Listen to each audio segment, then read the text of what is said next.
மனதை வந்து ஒரு அமைதியான வழிக்கு கொண்டு வர்றதுக்கு நம்ம என்னதான் செய்யணும் சார்? அதை அமைதிப்படுத்தணும்னு நினைக்காதீங்க. அதை அமைதிப்படுத்த முடியாது. நீங்க சொன்னீங்கன்னா அது கேட்கவே கேட்காது.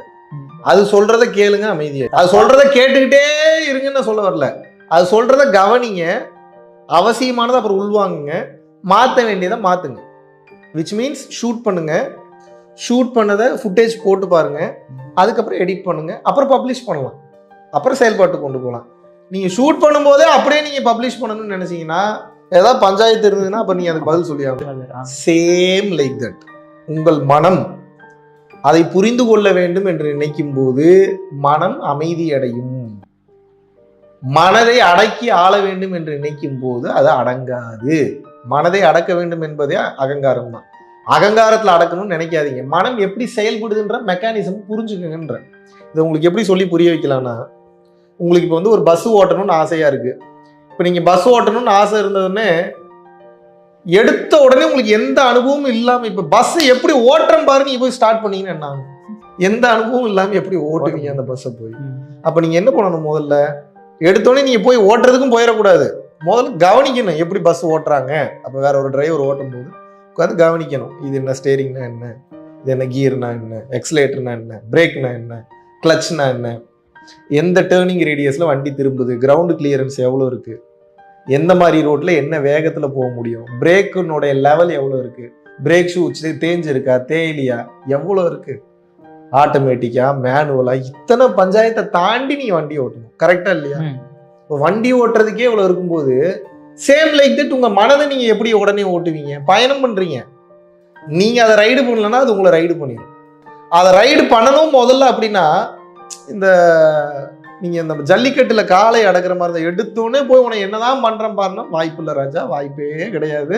குத்தி தூக்கி போட்டு போயிடும், உங்களை காலி செய்து விடும், உங்களை கொன்று விடும். சூசைடல் தாட்ஸை கொடுத்து தேவையில்லாத இப்ப கொலை பண்ணவன், ரேப் பண்ணவன், எல்லா கெட்டது பண்றவன் என்ன எங்க இருந்து அந்த எண்ணம் வந்தது மனதின் வழியா செயல்படுதுன்னா உள்ள போயிட்டான். கரெக்ட் தானே? அப்ப அந்த செயலுக்கு காரணம் என்ன? அந்த எண்ணம் தானே. அப்ப எண்ணம் எவ்வளவு வலிமையானது. அதனாலதான் கவனிங்கன்ற. உங்க கண்ணு முன்னாடி தெரிகிற எல்லா பில்டிங்கும், உலகம் ஃபுல்லா இருக்கக்கூடிய எல்லா பெரிய விஷயமும் அந்த கண்ணுக்கு தெரியாத ஒரு எண்ணத்துல இருந்து தான் கிரியேட் ஆயிருக்கு. இப்ப எண்ணம் எவ்வளவு வலிமையானது, எவ்வளவு சக்தி வாய்ந்தது. சூசைட் பண்ணிக்கிறவன், கொலை பண்றவன், எல்லா அதர்ம செயல்களையும் செய்யறவன் அந்த எண்ணம் அதிகமா ட்ரிகராக தானே அந்த வேலையை போய் செய்யறான். அப்ப அதனாலதான் கவனியுங்கள், பின்னர் தான் அதன் பின்னே பயணம் செய்ய முடியும். அந்த ஜல்லிக்கட்டு காளையை அடக்கணும்னு நினைச்சா அடக்க முடியாது.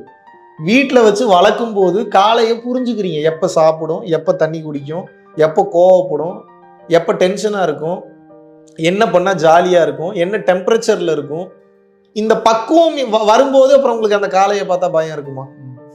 விளாடுவீங்க. அதுக்கப்புறம் அந்த காளையோட ஃப்ரெண்ட்ஷிப் ஆகிடும், ஃப்ரெண்ட் ஆகிடும். அது முதல்ல காளை தனி பலம், நீங்கள் தனி பலம், உங்களோட பெரிய பலம். அது ஃப்ரெண்ட்ஷிப்பாக இல்லாமல் இருந்ததுனால உங்களுக்கு எனிமி. அது சேம் லைக் தட் தான் மனம் வேற, நீங்க வேறையா இருந்தீங்க. இப்ப மனசை நீங்க புரிஞ்சுக்கிறீங்க. இப்ப காலை உங்களுக்கு ஃப்ரெண்ட் ஆயிருச்சு.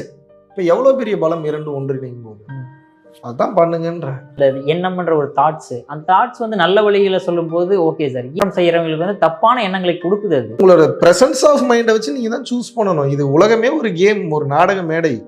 நல்ல எண்ணங்களும் வரும், தீய எண்ணங்களும் வரும். அப்புறம் உங்களுக்கு என்னதான் வேலைன்னு கேட்கறேன். செய்யறவங்களுக்கு ஏன் வந்து ஒருத்தர் கொலை பண்ணணும் இல்ல ரேப் பண்ணணும் வருது? எனக்குலாம் அந்த மாதிரி தாட்ஸ் வரது இல்லையா? அவங்களுக்கு மட்டும் ஏன் வருது? உங்க வாழ்க்கையில உரை கூட ஒரு இப்ப இந்த ரெண்டு எண்ணம் வராம இருக்கட்டும், வேற கெட்ட எண்ணம் வந்ததே இல்லையா? கேள்வி அவ்வளவுதான். இப்ப நீங்க கெட்டவரா? இப்ப எழக்கூடிய எண்ணங்களுக்கெல்லாம் நான் கெட்டவனா இருந்தா உலகத்துல எவனுமே நல்லவங்க கிடையாது.